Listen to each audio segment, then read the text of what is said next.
Hello everybody, James here, Storytime with Dutch Mantell, episode 155. We're going to do the intro, and then I've got immediately, I said to Dutch, I want to ask you something on the show, because we were talking about something, and then we thought, you know what, we should save it for the show itself.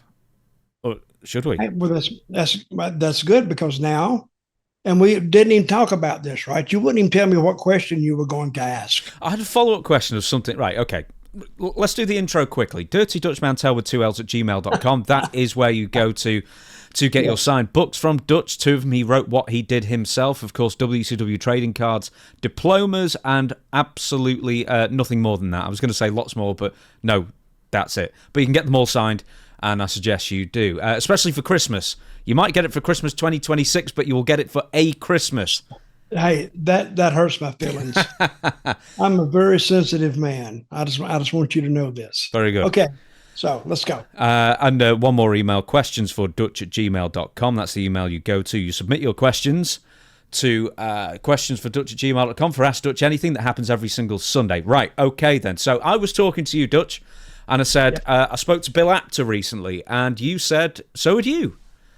And then we were talking about when you heard about Bill Apter's name in the business, and you said you knew his name when you broke in 72. Oh, my God. I thought he'd been in the business 10, 20 years by then, I thought. But his name was always around. But I never met him till one night he showed up in Memphis, and I met him then, and I don't know his purpose for coming down. I think it's him and Lawler were working on something, and I met him then. Nice guy, still a nice guy, and that's when I met him. See, he's from New York, so I always thought he would just hang around like the northern guys, but no, he came south, and he seemed to enjoy Southern wrestling, because back in those days, the style between the two areas of the company was totally different. So, and if you looked at the old, and this was the old WWF, they usually used a lot of really big guys 6'5", 6'6", 300 pounds. But what they didn't use was guys who could move around that much. They moved slow. They took their time. Sometime I was watching, I just watched tape and film of them. I thought some of these guys would have a heart attack before they'd finish the match. They looked like hell. But down south, the guys were flying boom, de boom, de boom, de boom, and it was fast, and that's why I like Southern wrestling a lot more than I like Northern wrestling, if that makes sense. WWE Network, before it disappeared, they had quite a lot of episodes of WWF television from 77, 78, 79, around that time. Bloody awful. Some of the worst wrestling. I tell you what, they say Kenny Omega or someone like that is exposing the business. They don't remember 70s wrestling in the WWF. Terrible, some of it. Some of it was good. Oh, it was, I mean, I thought they were going to have a heart attack before they would get out of that ring. And they were and I guess it was guys that kind of started out or met Vince Sr. and helped him out. But I'll say one thing about Vince Sr., he was loyal. And if you helped him out in the beginning, he didn't forget you. And he would help you out later on if you had trouble or you needed to get booked, or if you wanted to go here, you wanted to go there. He would kind of, traffic cop you in such a way that you could probably get what you wanted, or the guys could get what they wanted. But it was even watching it, I think they didn't do a lot of angles. If they did an angle, it would last a year sometimes, because they had such a big area to cover. See, if you compare the WWE territory land-wise on a map, it was a much, much bigger than the territories down south, which were chopped up. They're more like, like little mom and pop stores. See, Tennessee would, and you could back and forth. It wasn't that big. It was big, but nothing the size of WWF, because they took in the whole northeastern part of the country, New York, Philadelphia, down to Baltimore. They took the top of the country up in Maine all the way down to Baltimore. And that's probably 1,000 miles, maybe 800 miles. Then they took it all the way over to Pittsburgh. And so actually a big, big, big territory, huge. I think the shows themselves, so the WWF versions they had on the WWE Network didn't include any of the local interviews that they, wedge in. So, we're coming to your place, Pittsburgh or wherever it might be, we'll be in there next week. And that was the best bit of the shows, they'd be pre-recorded, they wouldn't have any fans in the background, they'd just be Vince and the person they were interviewing in the ring. And the interviews are the best bits. And they'd cut them out of the WWF shows because it wasn't a localized version, I guess. So, but the reason we were talking about that, though, was Bill Apter. So I've got a couple of follow-up questions about him. One, he would turn up and photograph the shows. Let's delve a little deeper. How long have you known him? Oh, I've never known him. You've never met him? No, I've only talked to him last week. That's it. Okay. I mean, I've known of him. I'd emailed back and forth a couple of times years ago, but so I don't know much about him. But so you knew about him when you got into the business, and more importantly, how did he sort of ingratiate himself into getting ringside to take all these photos? And you also said that nobody ever saw any money from the photos. I can only speak for myself. When you saw Bill, he always had a camera around his neck, and he was taking cameras, and I had known of Bill I started in, say, 70. It's been 50 years ago. 52 years. But I started like in 72, 73. And I knew him.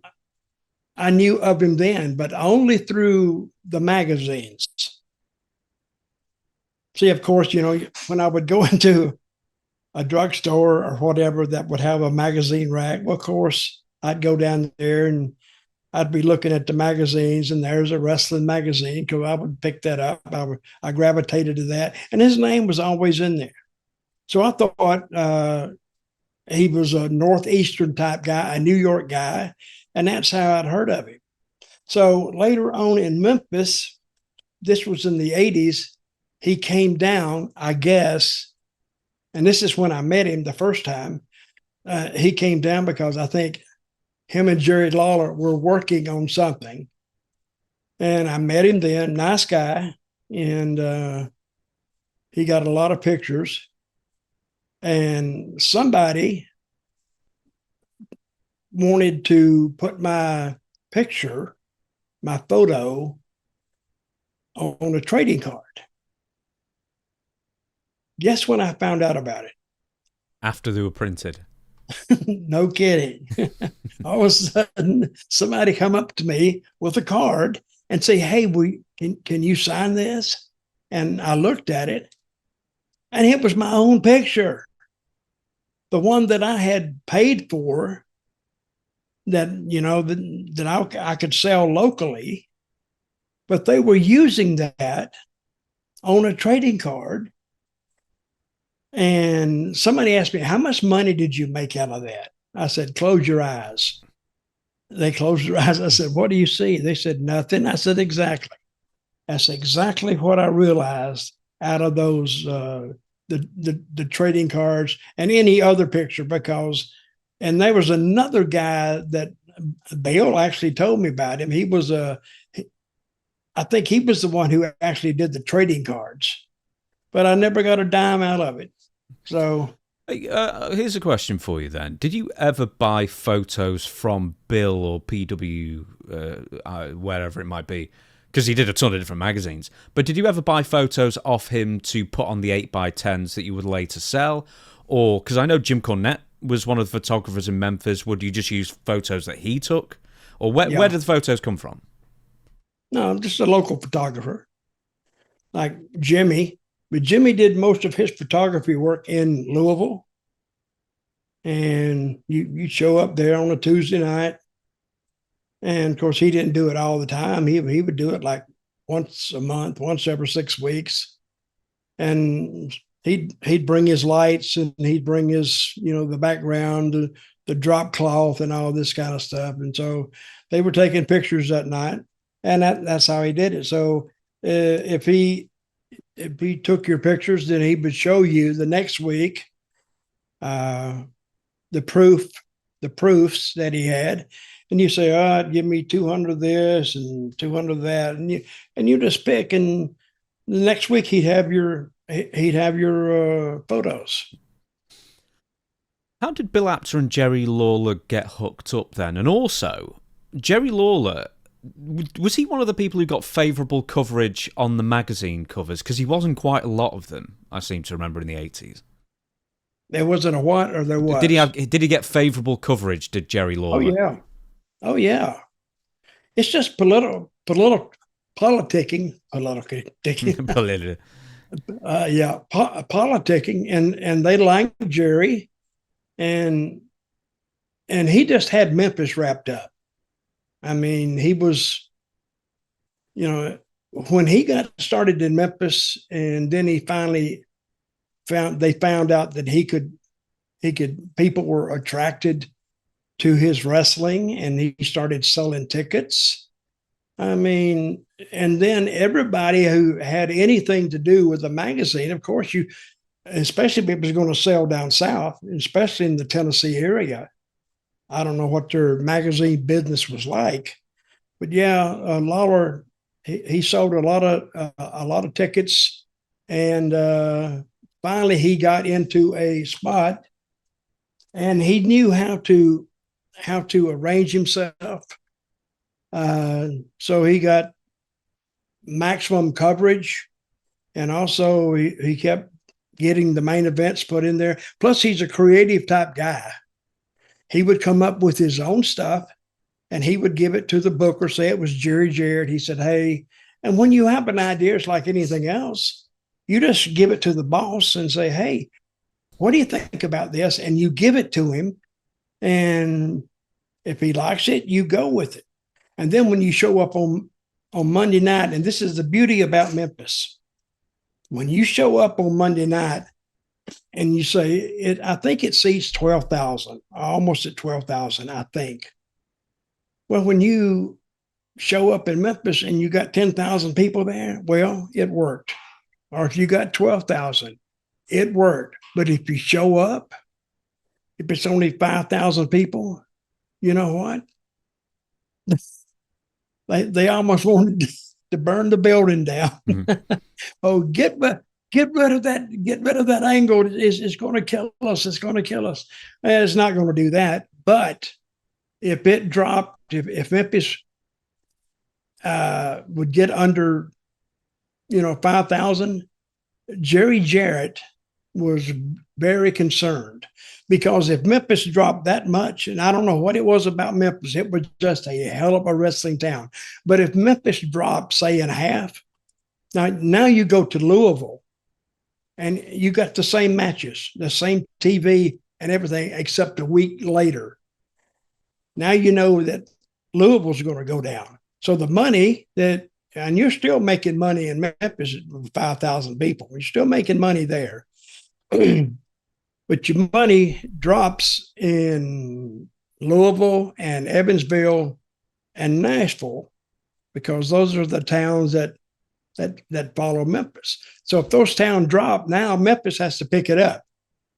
So yeah, it was a pretty strong financial hit if it dropped down to 5,000 in Memphis.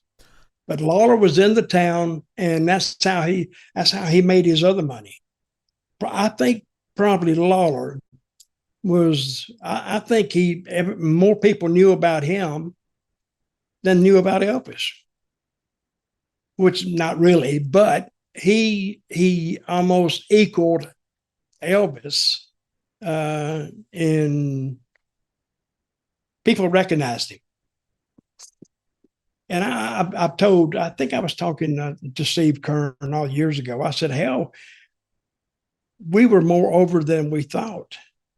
The people knew we were over. The ones who didn't know we were over? You. Us, right.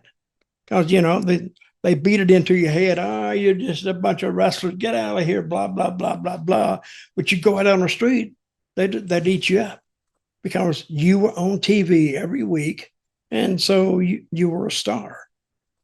And the only ones that didn't know it are us, or were us. Let's go to maybe the biggest wrestling star of the past 20 years, or arguably at least anyway, John Cena. Yep. WWE Raw happened last night, and it was a good show for once, actually. I mean, I didn't feel it dragged anymore because that's my big criticism of it. But, in fairness... It was in Boston, right? Yeah, it felt like more of a happening than a lot of recent shows, actually. And John Cena opened the show. That's his hometown, right? No, it's his nearest major city. I don't know if it's like Danbury, Massachusetts, wherever he's from, but Boston's is like the nearest metropolitan area for him. So, WWE announced prior to the show that John Cena would be opening the Raw show, only for Triple H to come out and then waffle on for like 7 minutes before John Cena actually came out. There was no reason for Triple H to be there whatsoever, but when you put yourselves in the middle of the WrestleMania poster and you have to open every pay-per-view and stuff like that, he's trying to make himself as indispensable as possible, it seems. But anyway, John Cena then comes out, gets a huge rapturous ovation, talks about Boston, happy to be there and everything. And then Dirty Dominic Mysterio comes out to interrupt. Yeah, and this is where... The one who stole my name, by the way. Oh, yeah. Dirty Dom. Tell us what you thought about the segment, because I think you were very impressed, were you not? Oh, it was good. It's very good. Because Dom has nuclear heat. Because he looks like you just want to slap. He looks like you just need to slap the hell out of him. And he has a look about him, and he fits the role. And everybody, they think about him. He got here because of his dad. He's a little daddy's boy. But he is an excellent, excellent heel. See, that's the type of heel bookers look for. Because you could beat the guy and he still have heat. All you got to do is come back every other week and do something with him. You could beat him all the time. It doesn't matter. I mean, you couldn't beat him too much, but and as long as he has a title. And I'll tell you about I did something in Puerto Rico, almost the same thing of him. I won't get into it right now. Yeah, but Dom, he has I'm watching this. And there's John Cena, and there's Dom. And the people, you look at them, they're eating it up because they said, okay, let's see what they got. And they had something. They had a great interview. And then it started. That's when Triple H interjected back in. We're going to have a match right here, right now. And what title does he have? Well, not anymore. The Intercontinental Championship. He's also the AAA Mega Champion as well. But he had it before the match, right? John Cena didn't know he won it in the match. It's the one. Wait a minute, wasn't it for the title? Because didn't Triple H make it for the title? Yeah. So it was Dominic's IC title, and then John Cena won it. So that was the only major belt Cena had never won, and it happens a month before he retires. And a very, very good finish. And somebody's going to say, wow, that was a creative finish. We used to do finishes like that sometimes in the second match because it's good. Because you look like it's going this way, that way, and all of a sudden, I like the double knockout. And who made that? Who did that finish first? Eddie Guerrero would do that all the time. He'd do, he'd hit the chair on the floor and then he'd pretend to be out himself and then throw the chair at the other person. We used to do that all the Oh, time. did you? Oh yeah, I mean, because once you know of the finish, I mean, a lot of guys, they will steal it, take it somewhere else, take it to some other independent show, do it. But it's a great finish. It's a great, and even people said, "Oh, I've seen this before." It don't matter now because you see now how well they do it, and then the other people start watching the people who haven't seen it. So that's entertaining to them. But yes, very, very good finish. I like when they went to the shot of both of them laying on the mat and they were looking, and then they saw the camera on them. Then they'd close their eyes back. It was a very good finish.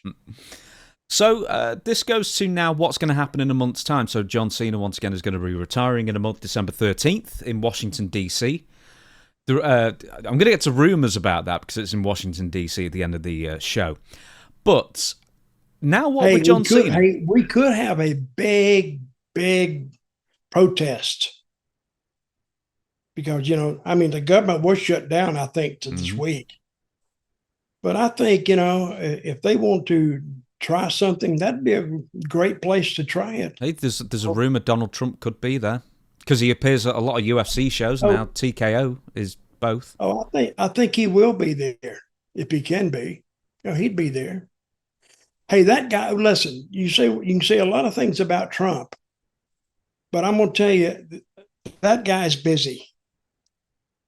Busy, almost 24 hours a day. Joe Biden, hell, you had to wake him up to do something. And now Trump, you don't know where he's going to be. He cannot sleep. I think he's a lot like Vince McMahon, and they are friends, Vince, I think, sleeps about 3, 4, 5 hours a night, and that's it. I think Trump does the same thing. So I don't know how they do that. But anyway, like you said, he could be there, and I think he will be there. So I just throw it out there. So here's a booking conundrum for you then. So what they're doing now, Dutch, is they're doing the Last Time Is Now tournament. So they've got 16 people or however many people it's going to be in a tournament wrestling to vie for the chance to be John Cena's final opponent. And I guess maybe at this point it's for the Intercontinental Championship as well. Now, the original feeling was at the time that it was going to be Gunther in the last match. And now that John Cena's got the IC title, I'm just thinking, well, Gunther kind of doesn't need it. Do you know what I mean? He's already knocked off Goldberg. He's already knocked off Jey Uso. So who should it be? You? No, not me. Oh, right. You would put your hand up then. Yeah. Throw your cowboy hat into the ring. I think, and you told me to say who would be a good opponent. Well, I think not only a good opponent, but an entertaining match would be, and they could go back with Dom if they wanted to, but to keep this flowing, I would go with, what's the guy's name? Paul? Oh, Logan Paul. Logan Paul. I would go with him. What do you think? Do you know what the funny thing is about Logan Paul is that I just get the feeling absolutely constantly that Logan Paul is a slimy person in real life, but it's to the point that wait a minute, you're not supposed to be thinking that in real life. You got to be thinking he's just a slimy person in wrestling. Well, he's a slimy person in wrestling, but he's a slimy person in real life with all the lawsuits and the crypto scams and everything. What do you base that on? The amount of crypto scams that he's done over the years or been associated with, or his name has been associated with. There's also the whole... You know who's doing a crypto right now too? 1 million people. Trump. Oh yeah, that's been going for ages. And Melania coin and everything else. Yeah, but that's a while ago. The problem is with Logan Paul is that I think people genuinely think he's an awful person in real life. And he's almost got the go-away heat. It's like they'll put up with him because he's so good in the ring. But I'm not sure anyone would actually pay to see him. That's the issue. I would. Yeah? Well, I wouldn't really, but you do have a point. I don't know how much the slimy in real life has to do with it, but I think you're right on that too. Yeah, I think he's got the turn off factor. Who would you put in there? Okay, my answer was Dom. I'd have Dom in a return match and then win the IC title back. And I told that to someone else, and they said that's a terrible idea. And I said, well, who else would benefit? Who else would, one, realistically beat John Cena, and two, is on the IC title level where it would actually make the belt mean more and make the person... I think he'd be the perfect one for the return match. Mm-hmm. Who would you say? Because I think Rusev is through, Sheamus is through, don't know who else. I think him and Rusev would be a horrible match. I really do. See, because Cena, he has his best matches with bullshit type guys. and that's what he does. And he can play into that. That's why I'm saying, and that's the reason I put Logan Paul in there. Not necessarily a great wrestling match, but a very creative type match. I can't see Rusev being that creative. And who else did you say? Sheamus? Yeah, Sheamus, yeah. And well, he could probably put something in there, but he has no push behind him right now. He's just sitting there. So I would say I do like Dom, come back, or he has an opponent. All of a sudden, that opponent is hurt, or something happened, and I'll do it. I got to do it. What I do, I say, hey, if I would go through all the, I would put up the telephone line you could call for this opponent or that opponent. Oh, like Cyber Sunday or something. You go online and click a vote thing. Something like that. And have Dom go in there and switch it, work in some kind of bull crap like that, and put Dom back in there. Okay, now what are you going to do for the finish? Because everybody's going to say this is his last match. So you expect him to lose, right? Mm-hmm. Hey, Goldberg lost. I think John Cena would want to lose as well and make a star on the way out. Why not? Well, but I would search around and come up with a different finish where he doesn't lose or whatever. Not straight up getting pinned, but maybe you could have a panel there. And they are, voting. One guy won, and it's left down to one guy to decide who won, and he picks Dom, so it goes back to Dom. I wouldn't beat him in his last match, not pin him. Oh, you'd have him lose but not pinned. Yes. Okay. So, speaking of the last match then, fans earlier in 2025 were buying up their tickets sometimes months in advance because there was a string of sellouts in 2025 and the momentum with Raw going on Netflix and whatnot. Yep. But it seems that things are going the opposite way now a little bit. So, Q4 of the calendar year in WWE, especially for SmackDown, the ticket purchases are right down compared to what they were for the rest of the year. But anyway, and I'll get to the point in a minute. $120 for your average SmackDown or Raw. That is the bare minimum you have to pay for the nosebleed seats now. I know it's expensive. Okay, I'm listening to you. Okay, well, have a guess how much it is to get in for John Cena's last match for the nosebleed seats, like the worst seats. Well, I'm gonna have to let you in on something. I've read something. I earned $500. $500, pretty much, yeah. That's pretty good because I actually remembered that from 30 minutes ago because I read it. So I'm thinking, but their prices have gone up across the board. See, that's what I liked, and other people are saying this too, that Vince really took into account. You couldn't bring your family for that. Hell, that was double. And I know it's 10 years later, 20 years later. But, it's a family excursion. So you can't pay that much money for one person because you can't bring your family. That's $2,000. Families, That's $2,000 for a family of 4 for the no worst seats kidding. in the house. Do Hey, you it's know how big a $3,000 TV you could for a buy for family of that? 6. Say what now? Do you know how big a TV you could buy for that? You buy a massive TV and watch wrestling on a big TV. Because that's all you'll be doing when you go there. If you get the nosebleed seats, you're going to be looking at the big screen anyway. Mm-hmm. Well, what is TKO thinking?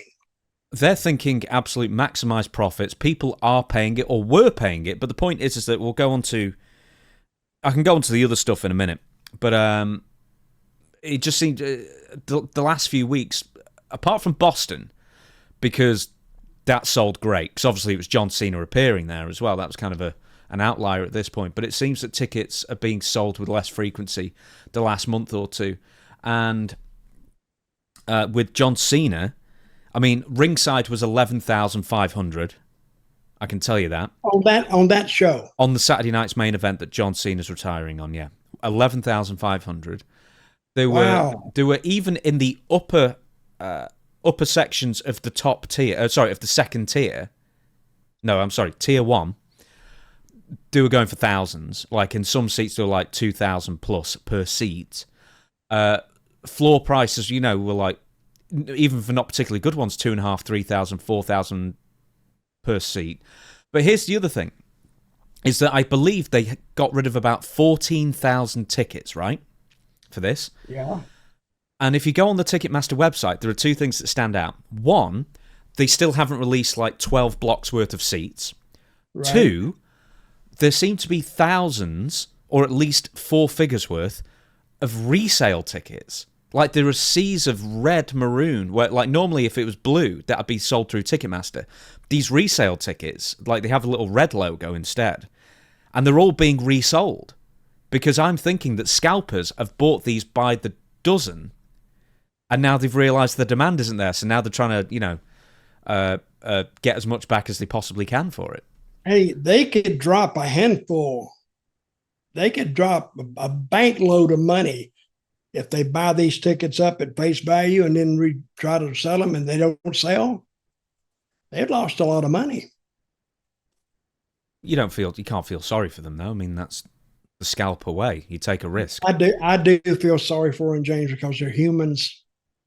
And well, they're probably robots, a lot of them actually, but with respect and empathy. And I say you could work on that a little bit, because I can see right now you don't give a damn about these ticket scalpers. No. I've very little regard for them.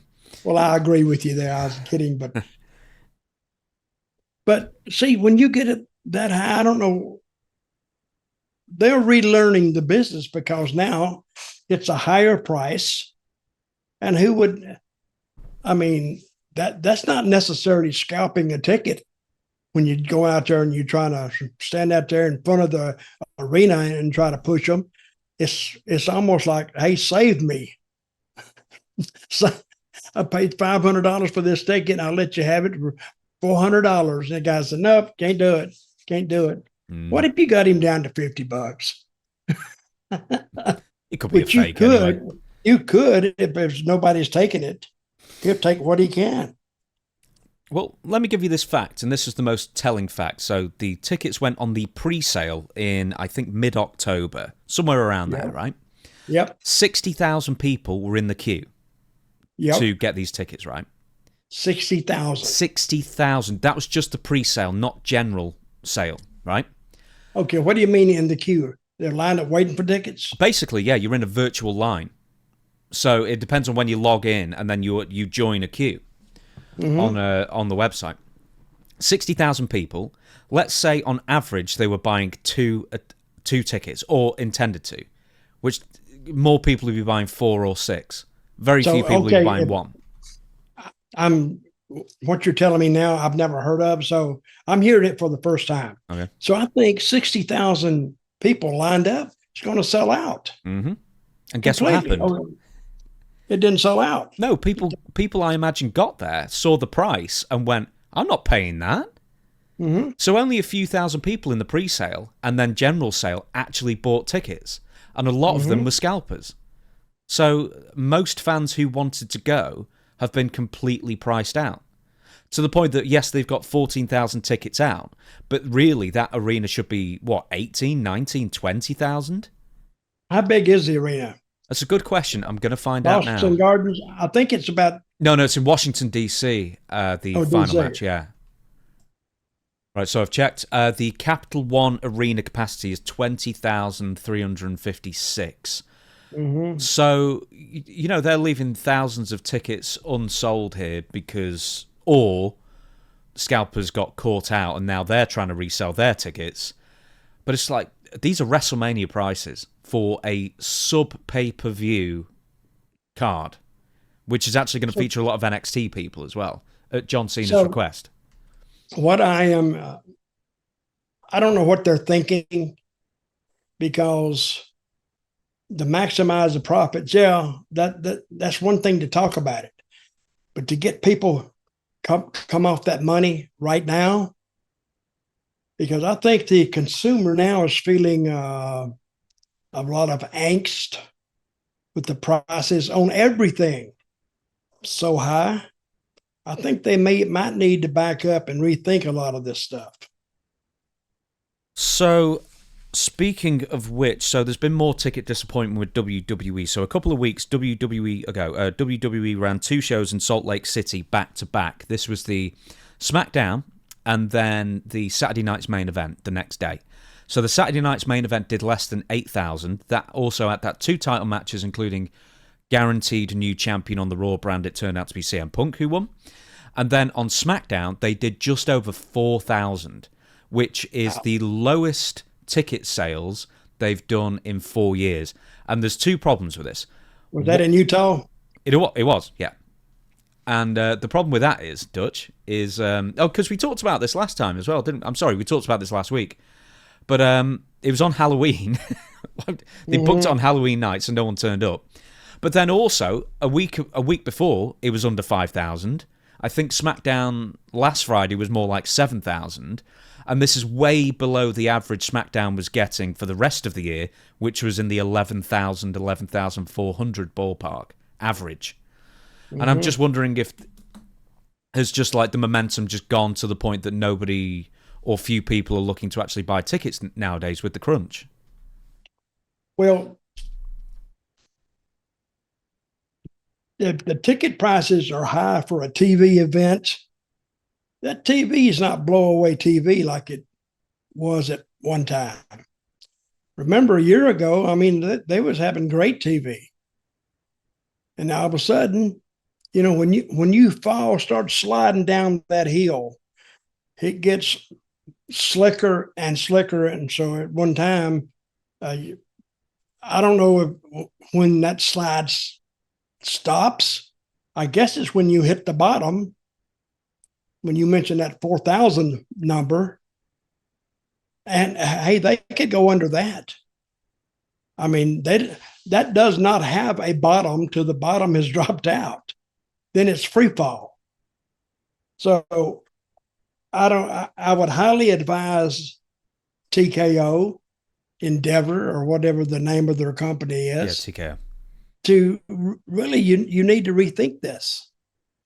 And if it seems to be not that bad. They got money, but the people, if the people feel like you're really taking advantage of them and trying to charge them out the yin yang, they may just turn off their whole affiliation with wrestling and just go in another direction. Do you know what they'll do? Is I've worked this out, is if people think it's going to be a sellout, they'll buy early and they'll pay, for the most part, whatever the company's trying to charge. Yeah. If they're pretty much guaranteed that it won't be a sellout, so obviously John Cena in the Boston Garden is going to be the outlier because it's his last appearance in his home state, in his nearest big town. That's going to sell well. But for everything else, now it's getting to the point where it's not an automatic sellout. Far from it. And guess what? People are then going to wait longer for the prices to drop. Mm-hmm. And then they'll wait till the last couple of days, and then there'll be a rush, I guess, when prices have dropped to, half or less. Have you ever scalped tickets? I nearly did once. I've never sold tickets, but I nearly bought from a scalper, and I chickened out at the last minute, so I couldn't guarantee they were real. So I just didn't bother. Went to the pub instead. Well, I used to know a guy. That's how he made his money to start out with. Gary Silkin. Mm-hmm. He owned Ring of Honor at one time. He took it over. So I met him in Puerto Rico. He came down. He'd be a huge wrestling fan. Came down there, saw the product. He said, I'm going to try it out. And he told me, he said, it took him back years and years and years ago when the people were excited just to be there. So, but he told me he made his money scalping tickets and had done it since he was like a kid. And he told me all about the scalping business. Listen, can they scalp tickets in UK? Yeah, they've been trying to change the law on that. I don't know how successful it's been, but the last couple of gigs I've been to, the tickets that they give you is always on your phone. And now they're almost like, they're not like a static image, they're like an interactive image, I guess. You know what I mean?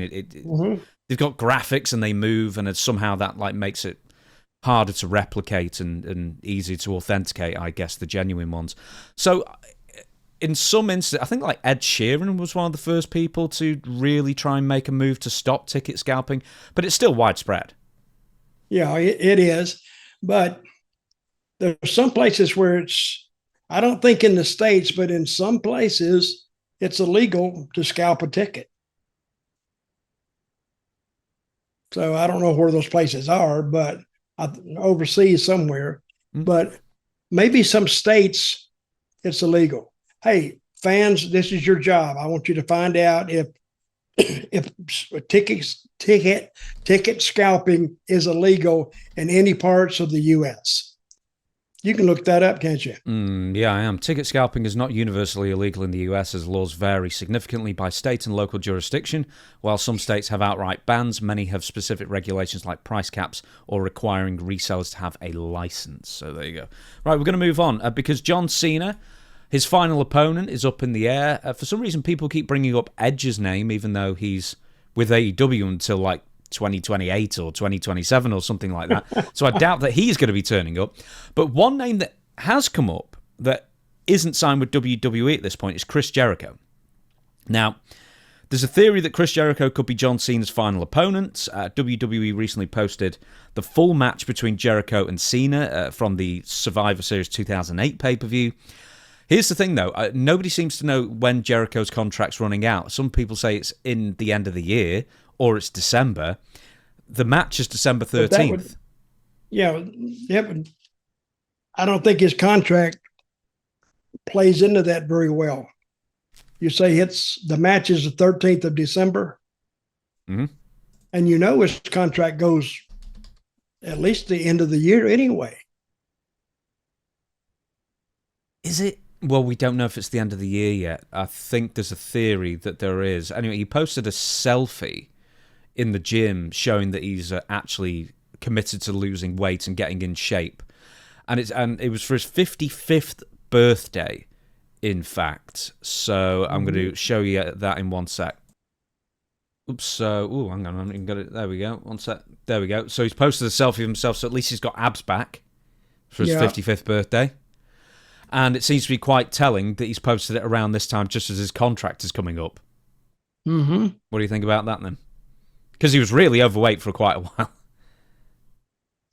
Well, but at least he knows how to lose it. He's got that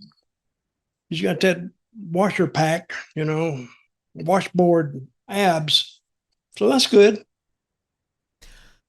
Do you still think that Jericho... Okay, right. Do you think Jericho's going to be John Cena's final opponent, or is there just not enough time to build it properly? No, I don't think he's going to be his final opponent. Also, who would it benefit? I mean, it'd be fun to see, but who would it benefit, I guess, in the long run?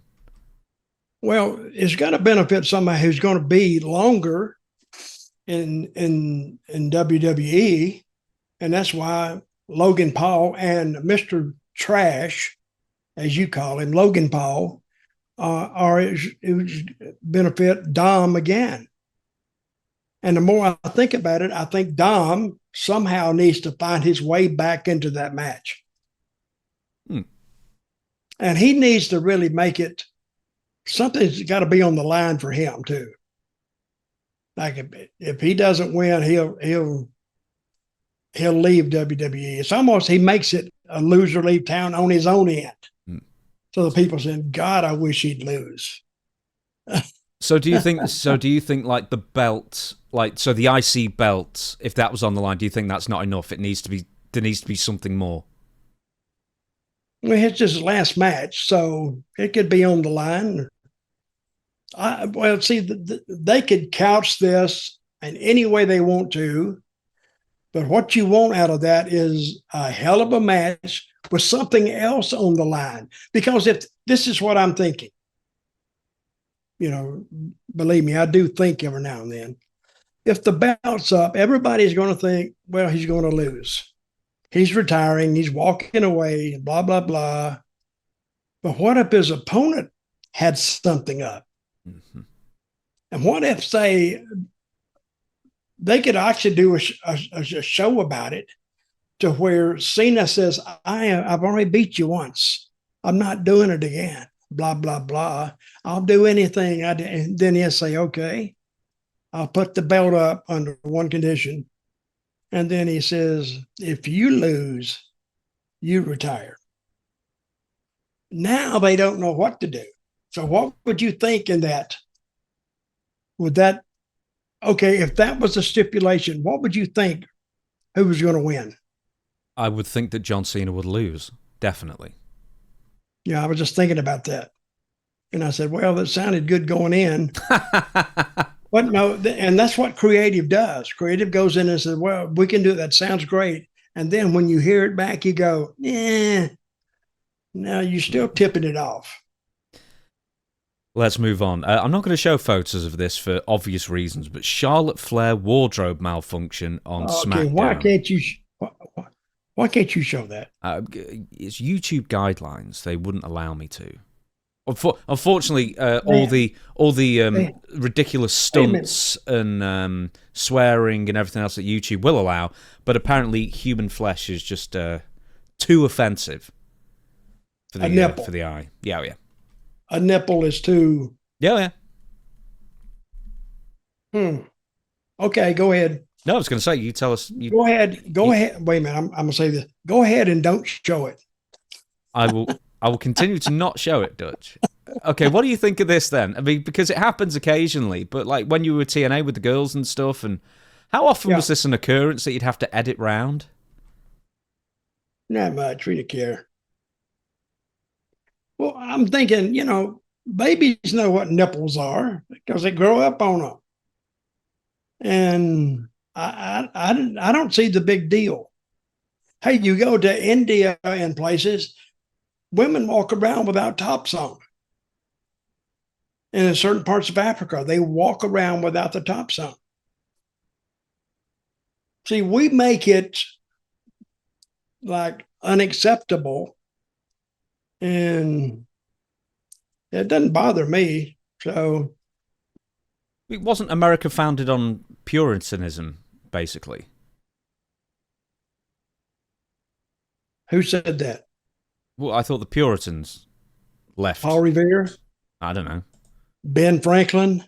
No, I'm talking about the initial settlers. Or the white European settlers, I should say. Well, it was just morality at its start. Anyway. So anyway, show us the deal and do your censoring. No, I'm not gonna censor it at all. I'm not gonna post it whatsoever. You've seen it. You just look, right. If you really have to see, just draw a circle on your thumb and then a little dot like that, and that's basically what's peeking out. Wait a minute. Okay. I'm good. Before you lift your top up, Dutch, I know what you're after there. Yeah, I was gonna here. Look, there we go. Yeah. Okay. I'm often wondering, why can men show their nipples but women can't? I don't get that. No, I encourage them to do so. Okay, so what did you think of it? I'm sure it was, unbelievably arousing and whatnot, but Charlotte posted afterwards that I'm going to start wrestling in robes. That was funny. Well, nobody wants to have that happen to them, or no female. But I don't know. But to me, what is the difference? Listen, a woman wears the low cut. You see everything, and you say, boy, she has some big knockers. What's this? Okay? That's what she's supposed to have. Or, I'm not a big knocker fan, but sometimes those knockers are too big. I'm thinking when she gets a little older and gets some weight, it's going to be a problem. But anyway. Ah, dear. So, there you go. What were you asking me? No, just your reaction to the nip slip, I guess. And also, does it happen frequently throughout the years, or because WWE immediately faded the screen to black lest they offend anybody, of course. How long is their delay? 7 seconds? Yeah, it might be 30 seconds now. 30? I think the delay is a little more than it used to be, or maybe it is just on. Well, it would have been on USA Network rather than Netflix, I guess. Okay, so. Now since you brought it up, now you got to answer it. Throw up your question. Now, where do you check these answers? I don't know. Just I guess stuff I glean here and there. Where do you go to check the answer? The internet. How long is the delay? It used to be a 7-second delay. I don't know if they broadcast on Netflix, then it's a slightly longer delay for whatever reason. All right. But you don't know. I'm looking up now. Delay. I don't know. There's about a 10-second delay, apparently, is what they're saying now. Yeah, that's what I was going to say. All right. Okay. Right then, let's move on. It doesn't bother me, and she needs to start. If she wants to start wrestling in robes, let her wrestle. But she just wears the one piece around, right? Yeah. See, that's if you're going to have a problem. I'm not that I know anything about it, but that would present more of a problem than say like a one piece. How many of the girls wear a one piece? Like a swimsuit. Yeah. I don't know if anyone does now. Carmella used to, but I'm not sure anyone else does. Well, I think they do. You just don't notice it. Well, maybe I don't. I'm trying to think. Does Natalia now? But no, they're all two pieces, or nearly all of them are. Anyway, I can't think of anyone in particular. Someone's going to prove me wrong. I know that, but anyway, let's move on. The Rock ruins. Do you remember hearing this at the time? The Rock and Barack Obama. No. The Rock, right? So when Osama bin Laden. When I read about this, it was the first time, and I read about it like 2 days ago. I didn't even know it when it happened. Okay, what did he put up about Osama? Okay. He basically said, great news about so proud to be an American, Osama bin Laden's been killed. Yeah. Right? But he said it before Obama had announced it officially. Mm-hmm. And weirdly, in a weird wrestling tie-in, the first public announcement was John Cena on a wrestling pay-per-view. Like, I think somehow he beat the news, or a lot of the news. Well, how did Dwayne find out about it? Well, here's the quote. Hey, Dwayne, this is the first time I've ever referred to you as Dwayne. How did The Rock find out? Somebody told him? Yeah, I've got a friend of a friend. The government if he keeps talking, he's going to be under investigation. They want to know who told him. Well, this has been going for ages, this. He says, I've got a friend of a friend who gave me a call. The call was like, hey, this thing happened. And I said, okay, wonderful news. I was told on the call that the president at the time, Barack Obama, was going to make his speech in 20 minutes or whatever. And I said, okay, great. So 20 minutes go by, and about the 25th minute, I tweet this. And then I get a second call, and the call is, yeah, the president, get on yet. So he basically knew practically at the same time as like everybody in the war room. Someone just immediately called, oh, we've got to tell The Rock. And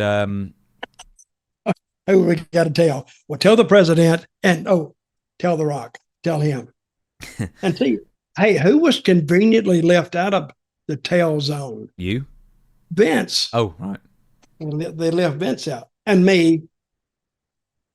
But that's the other funny thing is that it's like somehow John Cena was like the first person to announce it on television, or one of the first, because they actually, I don't know if they stopped a match early, but John Cena came out and like he started saluting and said, we have neutralized and whatever Osama bin Laden, and then everyone chanted USA. Mm-hmm. And it was such a surreal moment that John Cena has beaten like news outlets to announce it. Well, I'm going to say for the death of Osama bin Laden, that was big news. Big news.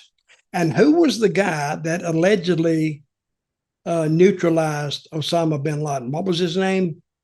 I can't find the name immediately, but have you watched Zero Dark 30? It's a really good film. And it's about the SEAL Team 6 operation. I'm going to tell you a movie don't go see. Okay. The Long Walk with Stephen King. Okay. That is the boringest movie because nothing happens. Even leading up to it, I kind of know how it ends, but still, it wasn't scary. It wasn't this. It wasn't that. It was what do they call it? Not utopian, but a dystopian type government. And they showed it. And these guys, the story about it? Story is these guys get to walk like 100 miles or whatever, or doesn't matter the mileage, but they all start out walking and they have to maintain 3 or 4 miles an hour. And if they stop, they'll give them 2 warnings to start walking again. And the third warning, they kill them. And the winner gets, and there's only one winner, and he gets whatever he wants for the rest of his life. But it ends up, it's kind of a crappy finish. And I went, that's it? I sit here an hour and a half to watch this for this finish. So I didn't like it. And usually I like the Stephen King movies, but this was an old movie, and he'd written it's called The Long Walk, and he had written the book on it. Probably the book is a lot better than the movie, and I don't know why they didn't make it years ago, but it didn't work for me. And I'm a kind of a big fan of Stephen.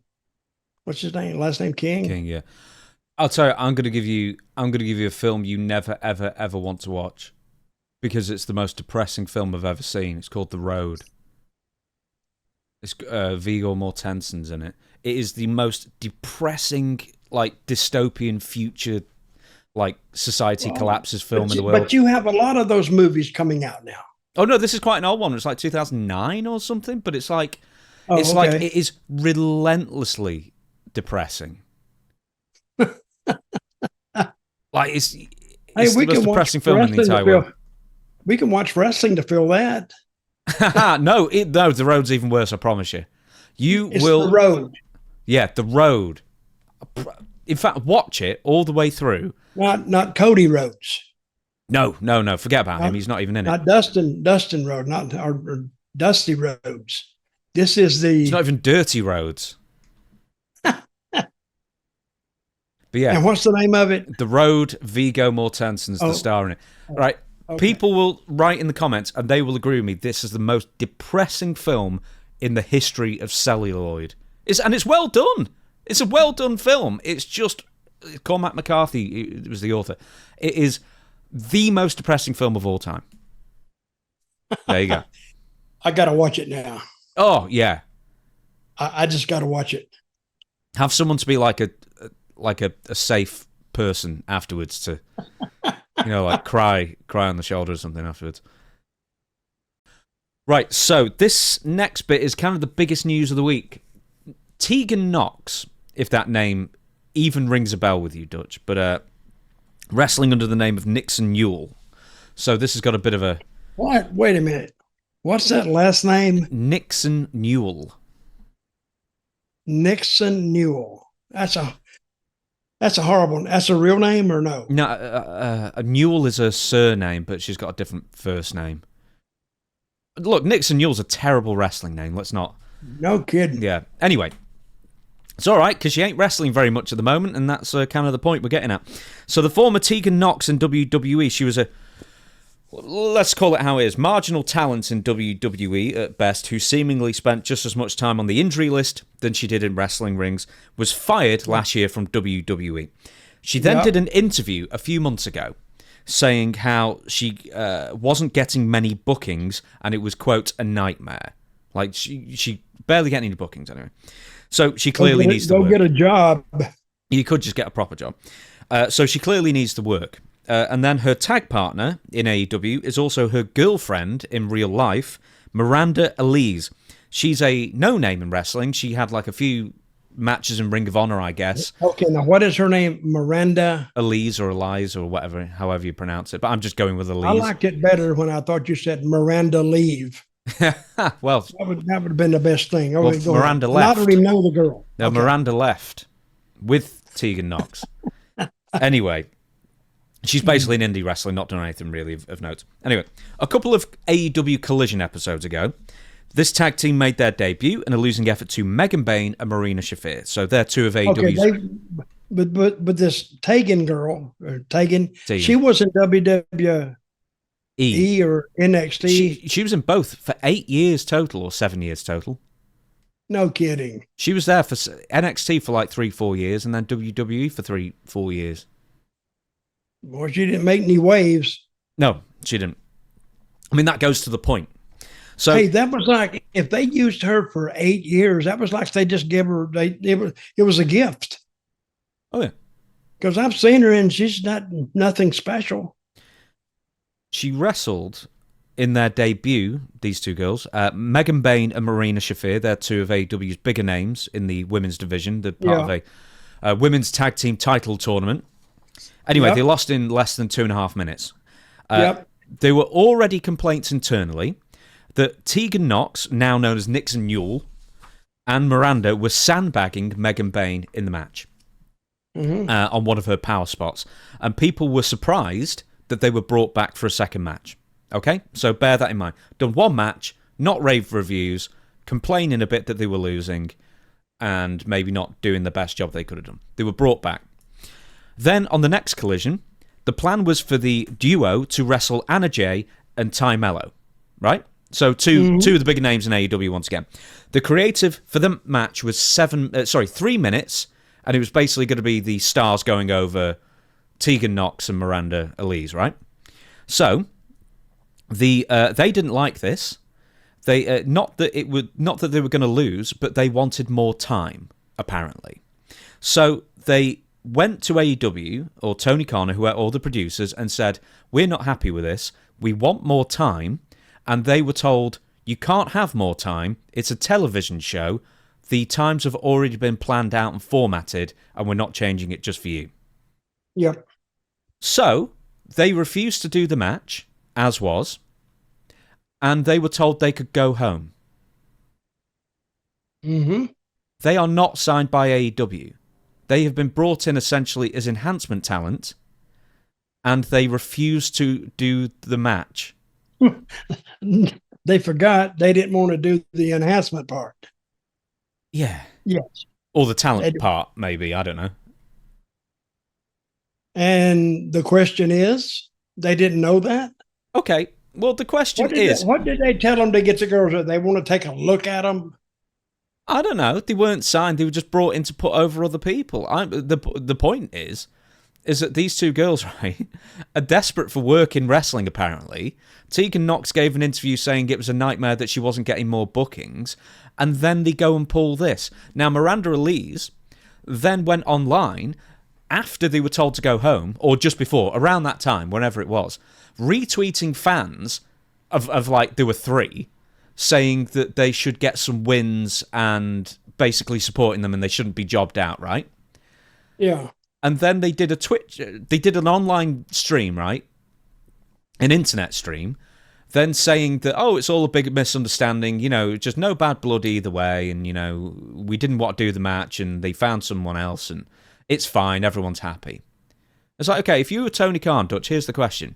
If 2 basically no-names came to you and said, hey, we don't want a 3-minute match, we actually want to do a 10-minute match to showcase our skills, and you'd already formatted the show, what would you tell them? I'd tell them if I had somebody else to fill the spot, which he did, I guess, I'd tell them, okay, you need to leave. I tell them to get out of my dressing room because I got business to do. And you have to tell them to leave, even if you like them. Because if somebody puts up and, your dressing room's going to find out.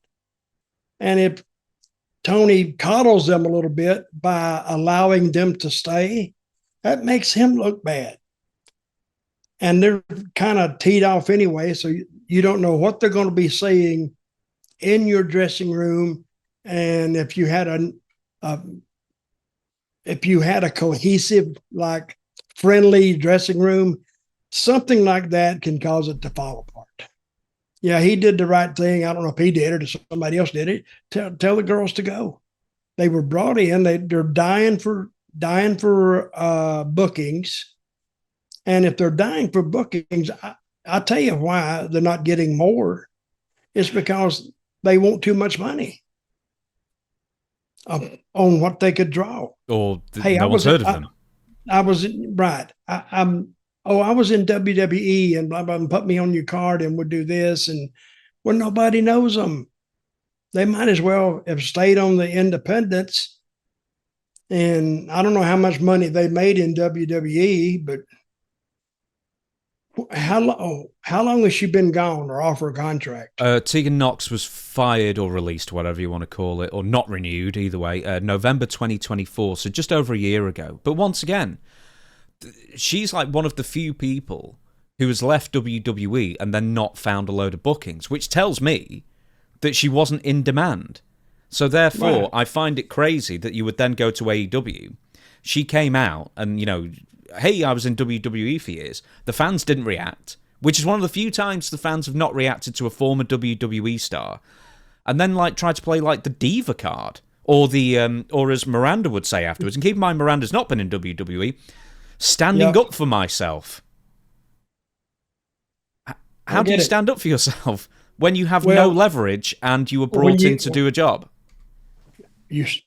Okay, nobody knows them, so they stood up for themselves and left. They stood up and got out. And where are they now? Where are they today? They're back home, still lamenting their lack of bookings. I don't know. Have you ever heard this? But I've run across people like that. I thought they didn't want to do this and they didn't want to do that. And I don't get it. Well, here's an example. And this is a terrible example because I like him as well. But he's well-known enhancement talent, so that's why I'm mentioning him. What if you were booking a card in Puerto Rico or wherever it might be, and then on the opening match, George South came up to you and said, listen, I've seen that I'm getting beaten in 3 minutes. Actually, what I want to do is have a competitive 10-minute match, or else I go. Mm-hmm. Well, you'd say, well, there's the door, pal.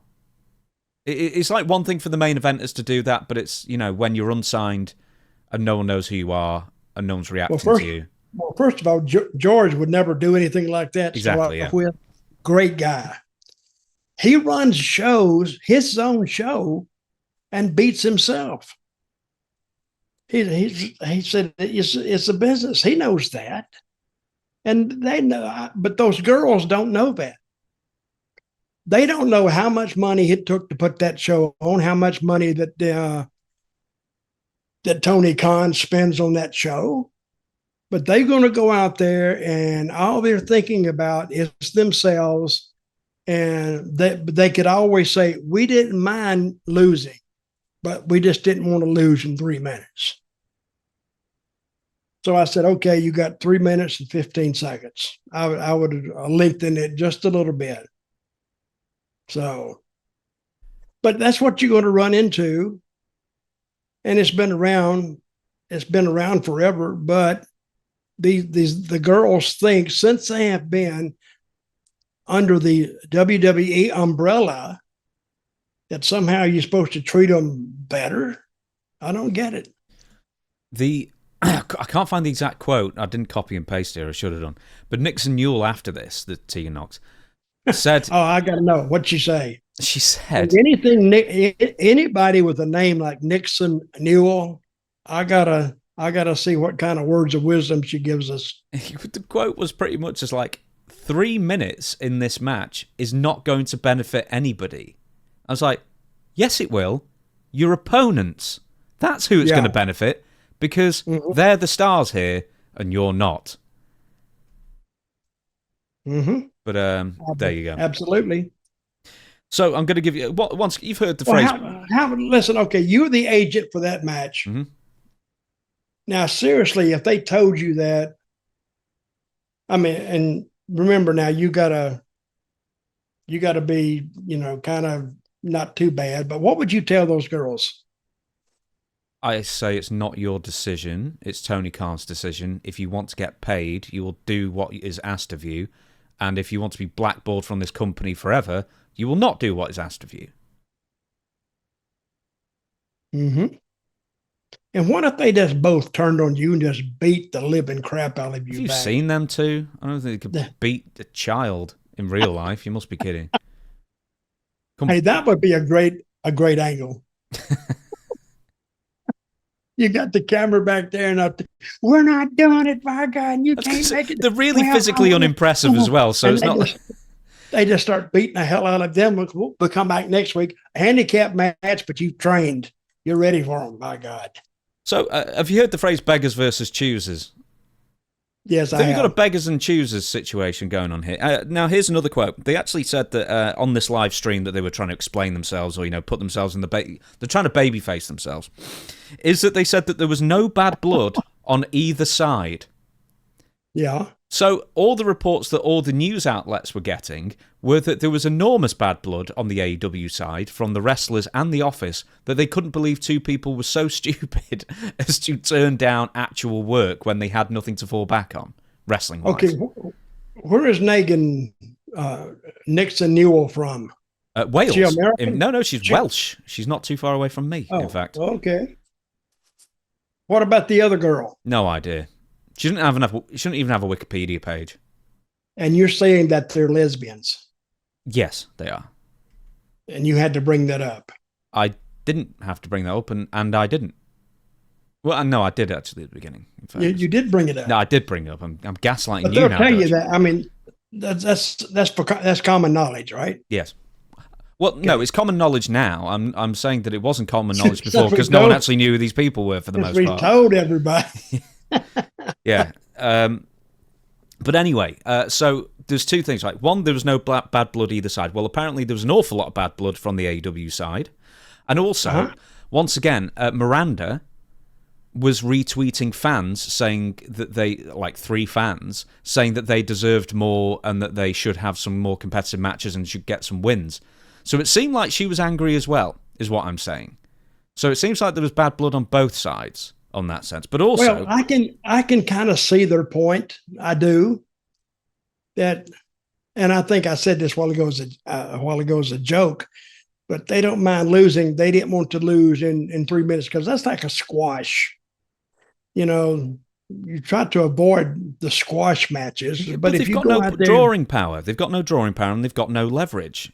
It's probably more important that they build themselves from the ground up, which they now can't in AEW. Well, and I'm saying that they've had 8 years to do this. So if AEW, if they don't have any more professional, I don't want to say respect, But if they're not held in higher regard by AEW, then I don't think they could even go back there and do a job. They don't want to deal with them. Well, I mean, it shouldn't necessarily be, would you agree, Dutch, that just because you've been in WWE, that you should be treated, that you should be put on a pedestal? I mean, in certain cases, you should be taken as is. And once again, if somebody's not getting a lot of bookings after WWE, that kind of tells you that they weren't well regarded, or fans were not that interested. Her name was Tagan Knox. Tegan Knox, yeah. I thought I saw her on there like a month or 2 months ago. No? No. Nope, November 2024, she was gone. One more thing I just also have to say, in the ladies' words, they were, after disagreeing with the match and whatever, they used the word, they were free, quote, to go home, which I'm kind of decoding as they were told to get their shit and leave. Yeah. You're free to go home, so at any time would be okay. What if they hang around? Now, what would really be embarrassing if they hung around and you'd had security go in there and take them out? That would have been funny. Taya Valkyrie, who was, I believe, the wife of Johnny Knoxville, Johnny Nitro, John Morrison. She posted this. Quite a few AEW wrestlers posted stuff, including Dustin Runnels. But she wrote, at the end of the day, this is a business. It is our job. It doesn't matter if you get 1 minute or 45. You make every second in front of those fans and on that TV count. It's an honor and a privilege to be part of the show. I've been doing this 15 years. I've been in every position. And every single aspect of the show, big or small, is important. Make it count. She should have given that advice to Tegan Knox and the other girl, Miranda Leave, or what's her name. That's what she should have told them. Doesn't matter if you get 1 minute, 45 minutes. Make it count. And guess what? They were replaced by two girls who were absolutely desperate for the opportunity and took the opportunity and might get more work because of it. Mm-hmm. And listen, people say, oh, don't do a bunch of jobs straight up. People don't remember that. It's if they could. Who was the kid? Sami Zayn. Mm-hmm. Look at how many times they beat him. They beat him every time he got in the ring on SmackDown. Every time, but his matches were so good they couldn't deny him, and so he did it because it was his job, and then he turned into what he is now. Now they trust him and they can do stuff with him in the future. But nobody, even though I bet you he lost at least 2 months right in a row, because I used to be as a part of my Sportskeeda employment when we did the podcast, I was obliged to watch that show, SmackDown, but it was good. And I started watching him, but now they can put him in anything and what he did, he actually got over by losing, and that is a very, very rare situation. But I've seen guys. Yes, you did it. Do it. Tell people how you take a loss and come out more over from it, because you did this. I did it. Yeah. What did you do when you lost after the fact? Oh, I just pitched the biggest bitch, crybaby, kick around, and then the people said, "Oh, look at him," and I go, like I'm crying. People said, "Oh, get up, you big baby." Then I'm mad, so I get up but that was the last thing they remember about me. Is because what I did at the end after I had lost was I pitched the big baby fit. That's what they remember. And I'd rather them remember that than the loss. So nobody ever told me not to do it. So I kept doing it. So and you know why I kept doing it?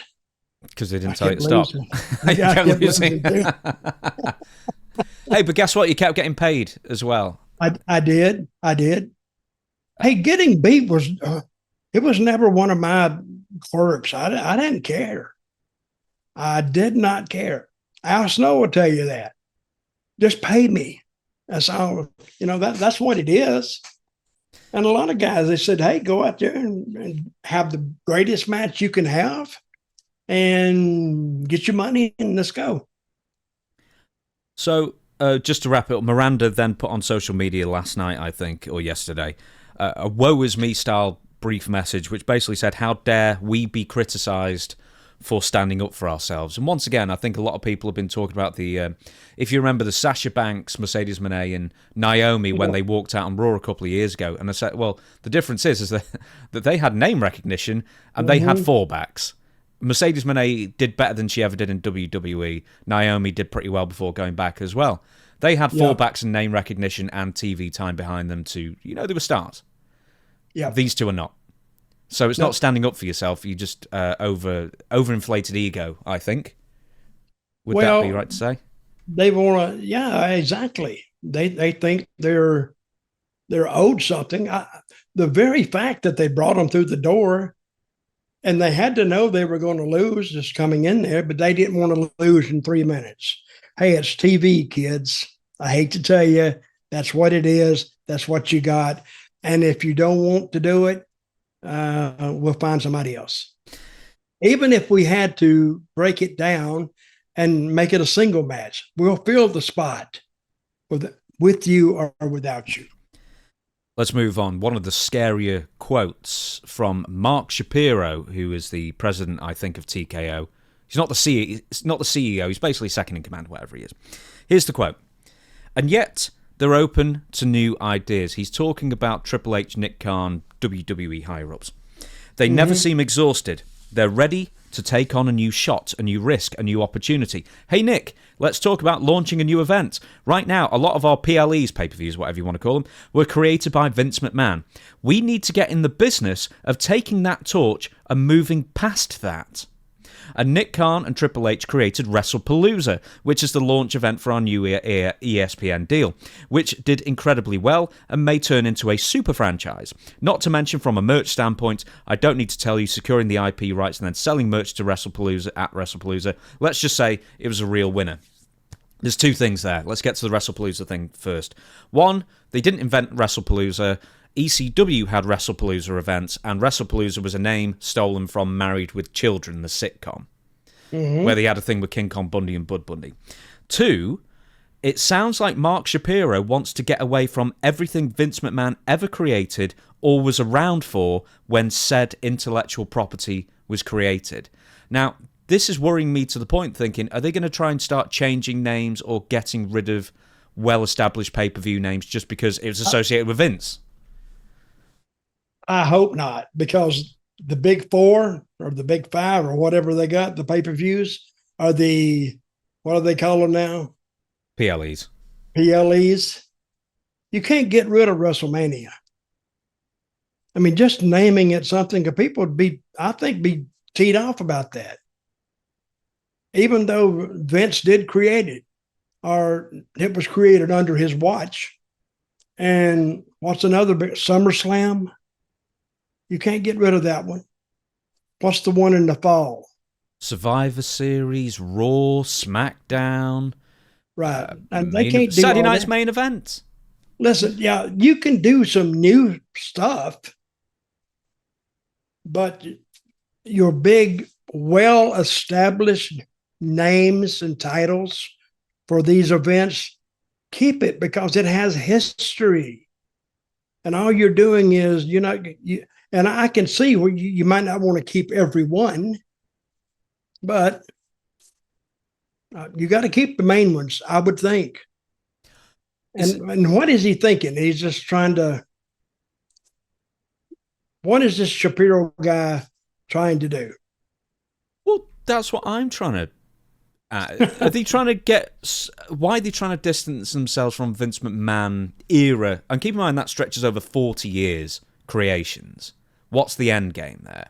Is it truly because they don't want to be associated with Vince McMahon? Because if that was true, Mark Shapiro wouldn't have had breakfast with him last year to catch up, or this year, whenever it was. Or do you think it's ego-driven and they want to leave their own stamp on WWE? Well, you can leave your own stamp on it. I think it's already on it anyway. But I think with Vince, if you don't have anything to do with him, just don't bring his name up. Just don't say anything about him, and it'll work. It'll work without working. I mean, you don't have to. Just don't bring his name into any conversation. That's all you got to do. But if you're trying to get somebody to write about you, oh, they've taken all the pay-per-views and they've changed the name. People don't give a crap about that. But they would give a crap if you changed WrestleMania. I would. That has a history. How many WrestleManias have they had? So far, 41. Okay. And all of a sudden you're going to ditch them? And every writer would have to say WrestleMania 43, or something that say WrestlePalooza. WrestlePalooza 43, where are you going to start counting? I mean, it would be WrestlePalooza 2 then if they replaced a WrestleMania with it. Just stay away from it. You create more work and probably a worse situation by messing with it than leaving it alone. I think they've done enough. They put all the money behind it. So let it run and quit jacking your prices up, guys. I mean, you can do what you want to do, but I'm saying if the people are and we're hearing it, and all the people on social media are hearing that the prices are too high, guess what? The prices are too high. So they're telling you something without charging you. So listen to it. How hard is it to actually come up with a pay-per-view name that people actually like? I mean, there's been more misses than hits over the years. I mean, from Great Balls of Fire to The Bash to Fatal 4-Way to Taboo Tuesday. There's been some terrible names. There's been some absolutely terrible names. Taboo what? Taboo Tuesday was one. That was one for 2 years. Awful. Okay. And for some reason, they decided to do a pay-per-view on a Tuesday. And then they realised that was a bad thing, and then they did Cyber Sunday. But here's the other thing, is that WrestlePalooza is a stupid name. Why are they so proud of it? One, they didn't come up with it, and two, it's a stupid name anyway. WrestlePalooza. I don't. First of all, I don't like the name anyway. That sounds like something you would see, and it's not that bad a name, but it's almost carnival. Like WrestlePalooza. Well, it's off Lollapalooza, like that music festival from like the 90s. That's where they got the name. Well, I don't know. Maybe he just said something to see what kind of reaction he would get out of it. So Shapiro, a few months ago, as you'll probably remember, was the one lambasting Vince McMahon for targeting families with their WWE ticket pricing instead of inflating the prices to gouge as many people as possible as well. With this now and that combined... Shapiro said he blasted Vince because it's so high or not? Or no, he was saying that Vince McMahon was targeting families and keeping tickets at a reasonable price. Yeah. And Mark Shapiro was like, well, he could have been... making so much more money by jacking up the price and putting the advertising on the ring canvas and the tables and stuff. That's where they're coming from. Monetize every square millimeter. No, I don't mind that, because you see that everywhere anyway. I mean, you go to a baseball stadium, every inch that they can sell, they're going to sell some advertising on it. But and wrestling, I don't even have a problem with that. But trying to change all the names of all the pay-per-views and all that, there's no need to do it. I think you would spend more time trying to change it than anything else. And for what? I don't think it's going to get you any more buys. It may get you less buys. Do you think Shapiro's turning Vince McMahon into a babyface? I don't know. But he brought his name up. Right, okay. Two more things, then we're going to shut down the show. AEW National Title. Tony Khan and Tony Schiavone announced yet another belt, Dutch. Yes, I heard it. I heard the interview this morning. Okay, tell us what Tony Khan and Tony Schiavone said then. Well, I was just half listening to it. They were just giving the history behind the belt. I don't think it's been used in the last 40 years, right? What's the name of it? The NWA National Title Championship. Yeah. That's what they said. That's the problem. So, but they didn't use it long. 6 Did years. they? 6 years. The They did. national title. I still don't. I don't remember names of belts anyway, because sometimes somebody would just make it up just to have something to go after, have a belt made, and there it is. And so we're going to start fighting over it. This will cheer you up. But for no reason. This will cheer you up then. There's two prongs to this story. So the first one is, now this is the 4th men's mid-card singles title in AEW. Right. And why do you need more than one or two? Yeah, they're getting it. See, that doesn't only decrease the name recognition of this belt, but of all of them. Which one is more? I mean, we used to have one belt and a tag belt. That was it. So you either went after the big one, and sometimes they would have, if they had some smaller guys, they had the junior heavyweight. But there is a thing, having too many belts. Mercedes Moné, I think, well, she's turned it into like a gimmick, which I kind of like what she's doing with it, because she's got them all. But some of them she has, nobody's ever heard of them. Nearly all of them, in fact. And in that case, I think she should have some more, and say she went here and went there. I think she should add 3 this week. And she set a record. She had 3 championship matches in 3 days, and one's in Denmark, one's in Spain, and one's somewhere in Mexico. And watch, everybody will start searching this to see if she was there. Was the belt on the line? And they can't find anything of it. And then she goes out and says, "You people don't believe me. You think I'm a liar?" So she just went out and had them made and said she did all this stuff, which was, now she has 13 belts. Mm-hmm. So it almost becomes, it grows on its own. That's what I would do if I was Mercedes Moné. You just go to local panel beaters and just get a few extra ones made, debut a new one every week. That would actually be funny. With the story behind it. Oh, yeah. And she's sitting in a car, but you find out later that she's just on this set, and they're just changing the stuff behind her, and she's talking about, and she's dressed like where she was going. That can actually be a pretty good little storyline. Yeah, it'd be funny. I've just won a new belt in Lesotho. Where? It's a small country entirely landlocked within South Africa. I mean, I nipped to Lesotho and won this belt. Did you? Yeah, and then I went to Eritrea. That's Northeast Africa or East Africa. I just got there and won another. Yeah. Do I have to pull out the map again? It's right here. Okay. Lesotho is down here. Okay. You got it. And I had to drive because, they didn't have any air traffic controllers.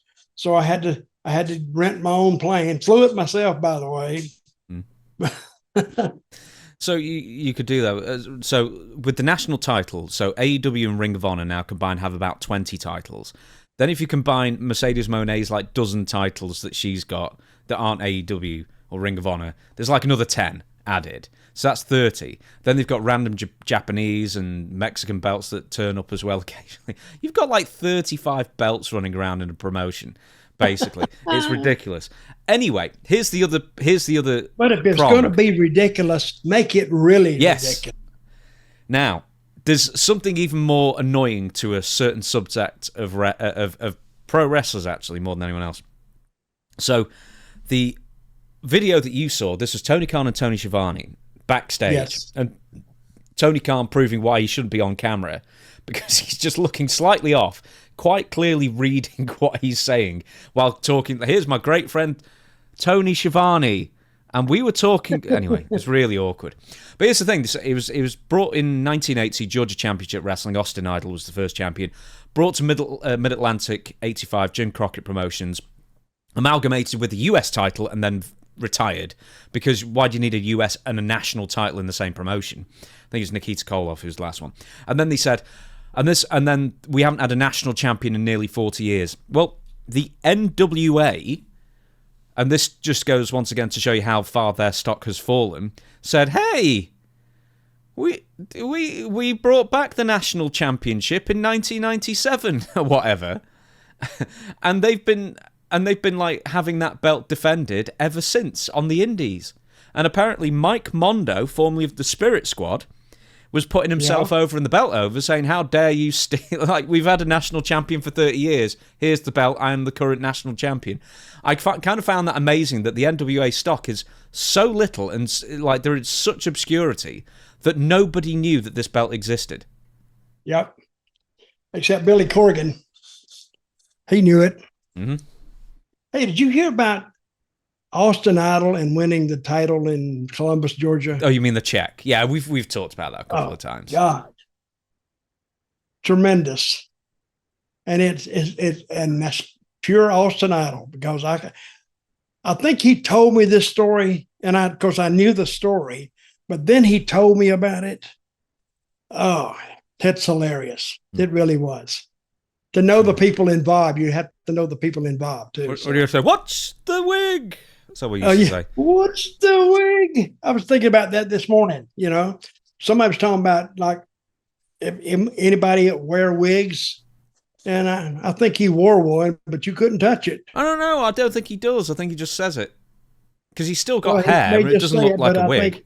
He does have thinning hair. Maybe it's a really good wig, like Sean Connery and Never Say Never Again. I remember the story. That was like, it was the most expensive wig of all time, apparently, at the time. That was like a big news story. Yeah. What's the wig? Anyway. So there you go. So there has been an NWA national champion for nearly 30 years after it was vacated, and nobody knew. Tony Schiavone didn't know. Tony Khan didn't know. No one in AEW knew. Barely anybody in the NWA, I presume, knew either. I've watched shows. I didn't realize that belt existed. I didn't know. The national title. And do you know what's funny? It's called the NWA national title. Yeah. And do you know what's funny, Dutch, is that my other podcast co-host, Stevie Richards, has won that belt. And he never told me. And I never even knew about it. Really? Yeah. And I like to research the people I co-host with quite a lot, so... I never... Well, I'm not I can see belts beside my name. I didn't even know I won them. But see, they didn't used to give you the belt, some of these little territories. They didn't give you a belt. You know why? They're afraid you're going to steal it and run off with it. You probably would. So you could have. Well, I would have. I ran off with one time because they said they were going to send the police to get me. I said, send them. They're going to have a hard time finding me. They'll find you. I said, well, I'm going to be in Puerto Rico, so so tell them they don't have to come there to get me. But those belts were just. I mean, they're really some cheapy belts. Really. The belts it's almost like made out of tuna, the part you would cut off a tuna can. Of the lid. Of the lid, and that's what they would make them out of. Let's go to the last bit of news for the But it's week. not the it's not the belt. It's the man behind the belt. That's what they told me. Vince McMahon might well be writing a book. Oh, I'd like to read this. Oh, I would read that like you wouldn't believe. Here's what it is on the latest episode of Something to Wrestle with Bruce Pritchard. John Bradshaw Layfield, who's very much taken over Bruce Pritchard. I don't think Bruce is coming back.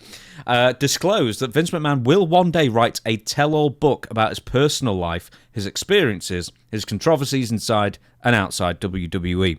The former chairman's longtime friend added that the upcoming publication will be unveiled in a few years, and it will be as real as it gets. Here's the quote. I think there's, unless something happens, nothing's 100%, a close 100% as you can get in the next, I would say, 1 or 2 years. You're going to get a book, and I have a feeling this is going to be beyond belief. I have a feeling that will be a raw, and it will be a completely no freaking hiding and nothing. It doesn't read that well when you quote him Bradshaw, does it? I think Vince is going to let everything out, and I think here's the problem. Vince let everything out on a woman's head, allegedly, and that's kind of already a problem. And I think it's going to be one of the best books ever. Vince is going to hear this, and he's going to send his attorney after you. Which one? We've got one. You've not mentioned him in ages. Oh, yeah, right. I hadn't mentioned him in ages. Pause it a second. 1 sec. Adam Burbrower, that's our attorney, isn't it? That is our attorney. And don't anybody mess with us, because we will sick the law on you. So Vince McMahon book, what do you think is going to be in it? Do you think it's just going to be a giant pile of self-aggrandizing crap? Because here's the thing with Vince, from what I understand with people dealing with him in creative, he couldn't remember from 1 week to the next. What's he going to write about? Well, that's in his later years. Now, I can attest not being able to remember things, but in his earlier years, yeah, he remembered everything, and who he was mad at, and what he was going to do here and what he was going to do there, which brings me to the book. The book, if he has a literary license over it, which he will, I don't think he'll sit down and write every word. He'll dictate it, and he'll have a writer put it out. But it will be in a way that favors Vince. Vince will never be at fault for anything, and I don't blame him there, but I think people would like to have the scoop on everything that he's done, because he's not going to admit guilt in any of it. Would you? Well, no, obviously not. But here's the thing: is that apparently someone did some research on Vince's early years, right? And I believe they went down and asked people, what was Vince like as a kid, from neighbors and people who grew up around him. And the way Vince tells it is, I was a rough and ready street kid fighting every single day kind of thing. Then this person did interviews with people who knew Vince as a kid, and they went, really quiet, really polite, wouldn't say boo to a goose kind of thing. So I'm already worried that this is just going to be one giant work from the off from Vince. But, okay, when he started his business from his father, he bought it. He bought it, yeah. Allegedly for $1 million, right? Maybe $1 million. It might have been 2. It could have been. Yeah, but the thing is, he didn't pay the cash. He had to make monthly payments to his dad. So that's because he didn't have the money then, of course. So, and I guess he finally paid it back, and then now the history belongs to him, and he can disperse it and tell it however he likes, whether it's true or not. Of course, if you ask somebody else, of course, they're going to have a different version of it. But isn't everybody like that? But I'm going to say you're going to write things that make yourself look better in the eyes of the reader. I don't blame him. I cannot wait for this book. If it's true and it's coming out, I swear that will be the biggest news of the year. That will be amazing. That will have material for decades. That book will, if it's any good whatsoever, and it isn't like a pamphlet, like a Chinese menu. What do you think the people would be most interested in?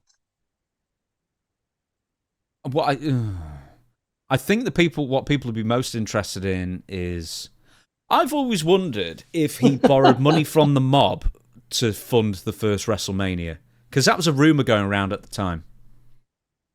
Well, I'm sure he had access to a Where was the first WrestleMania? Madison Square Garden, of course. Where was the second one? 3 different places: Nassau Coliseum, Rosemont in Chicago, and LA, I think. And the third one. Are you just testing me now? That's Detroit. No. Well, the top 3. You should know that. Okay, so in order, I think it goes right. So it's Detroit, and then it goes Atlantic City, Toronto, LA. Hoosier Dome. Where's the Hoosier Dome? Is that Indianapolis or Where is it? Indianapolis. Indianapolis. That was 8. Las Vegas 9. Madison Square Garden 10. There you go. I can keep on going, but I'm not going to. Mm-hmm. Connecticut, California, Anaheim. When Chicago, was his first stadium show? Boston, Philadelphia. What? The first stadium show. Was it that Detroit? No, Shea Stadium in the 70s. That was his first. Oh, his first one was in Toronto.